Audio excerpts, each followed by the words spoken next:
नहमदुहु व नुसल्ली अला रसूलिहिल करीम बिस्मिल्लाहिर्रहमानिर्रहीम अल्लाहुम्मा इन्ना नस्अलुका इल्मन नाफिअन व रिज़्क़न तय्यिबन व अमलन मुतक़ब्बला।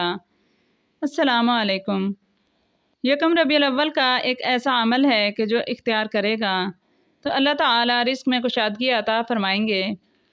बाज़ औक़ात रिज़्क़ की तंगी, दौलत की हिर्स या गुर्बत में मजबूरी के बायस लोग गलत काम करते हैं या खुदा न ख्वास्ता इस्लाम के अकायद से ही बाहर निकल जाते हैं, क्योंकि अल्लाह ताला ने इस दौलत को दुनिया में आजमाइश फरमाया है। कुरान पाक में अल्लाह ताला ने फरमाया, इन्नमल अम्वालु वल औलादु फितना।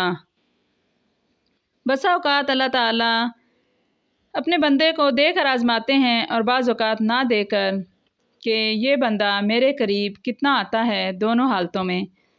इसलिए हमें हर हाल में अल्लाह के शुक्र को लाजिम रखना है, हर हाल में अल्लाह से राज़ी रहना है।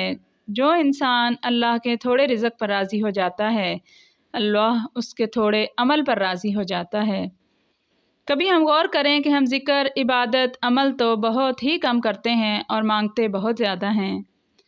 अब जो चाहता है कि इसके रिज़्क़ में बरकत हो, इजाफ़ा हो, वो चाहे मर्द हो या औरत हो, ये अमल कर लें, इंशाअल्लाह इसकी बरकत से पूरा साल अल्लाह ताला वुस्अत और बरकत अता फरमाएंगे।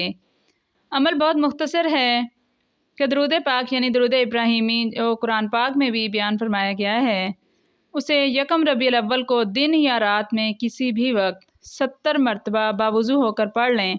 इस दौरान किसी से बात ना करें और फिर अल्लाह ताला से खूब दुआ मांगें।